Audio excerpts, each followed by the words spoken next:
లేదా వాళ్ళ దగ్గరికి మనుషులను పంపించడం, నీకు 5 లక్షలు ఇస్తా, నీకు 10 లక్షలు ఇస్తా, వస్తావా. మనకు వాళ్ళకు మధ్య తేడా దాదాపుగా 387 స్థానాలు వాళ్ళకు మనకు తేడా ఉంది.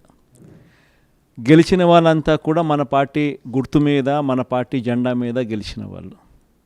వాళ్ళ సైడ్ అయినా అంతే, మన సైడ్ అయినా అంతే. మరి అటువంటప్పుడు మెజారిటీ లేనప్పుడు ఎవరైనా కూడా పోటీనే పెట్టకూడదు.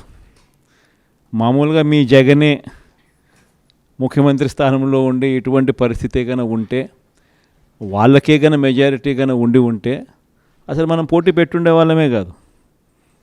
ఎందుకు పోటీ పెట్టాలి? ఎందుకు డబ్బులు ఇచ్చి కొనుగోలు చేయాలి? వేరే పార్టీ గుర్తు మీద గెలిచిన వాళ్ళను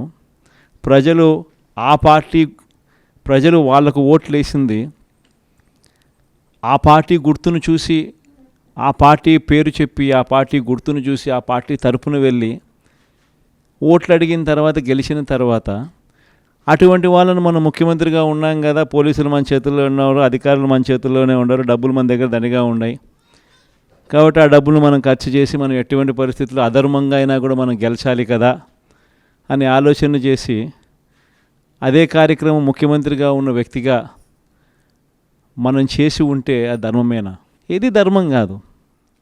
చంద్రబాబు నాయుడు నైజం మాత్రం చూపిస్తూనే ఉన్నాడు. ఈరోజుకి కూడా అధర్మంగా యుద్ధం చేసే కార్యక్రమం జరుగుతూనే ఉంది.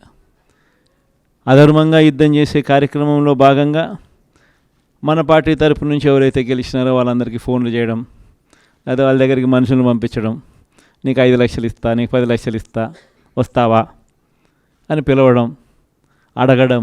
ఎంత మటుకు అంటే రాజకీయాలలో విలువలు అనేటివి పూర్తిగా అట్టడుగు స్థానంలోకి తీసుకొని పోయే కార్యక్రమం జరుగుతూ ఉంది. ఏ రోజైనా కూడా ఒక రాజకీయ నాయకుడు ఎదగాలంటే మాత్రం విలువలు, విశ్వసనీయతతో కూడిన రాజకీయాలు చేస్తేనే ఆ రాజకీయ నాయకుడు ఎదుగుతాడు. ఏ రోజైతే మనం మన క్యారెక్టర్ని అమ్ముకుంటామో, ఏ రోజైతే మనం విలువలను, విశ్వసనీయతను రెండింటినీ కూడా పక్కన పెట్టి రాజకీయాలు చేయాలని ఎప్పుడైతే మనం ఆలోచన చేస్తామో అప్పుడు ప్రజలకు సమాధానం చెప్పడం కథ దేవుడెరుగు, ఇంట్లో కూడా మనకు గౌరవం ఉండదు, ఇంట్లో కూడా మనకు గౌరవము, వాల్యూ ఉండదు అన్న సంగతి ప్రతి ఒక్కరూ కూడా గుర్తుపెట్టుకోమని కోరుతా ఉన్నా. నేనైతే నా జీవితంలో రాజకీయాలు నేను అట్టే చేశా. నేను కాంగ్రెస్ పార్టీ నుంచి బయటకు వచ్చినప్పుడు వెనక్కి తిరిగి చూస్తే నా వెనకాల ఎవరు లేరు. నేను మా అమ్మ ఇద్దరమే బయటకు వచ్చింది. నాతో పాటు కొంతమంది ఎమ్మెల్యేలు వస్తామంటే కూడా నాతో పాటు రావాలనుకున్న ఎవరైనా కూడా రాజీనామా చేసి రావాలా అని చెప్పిన. ఈరోజు అక్కడి నుంచి మొదలు పెడితే కేవలం ఇద్దరం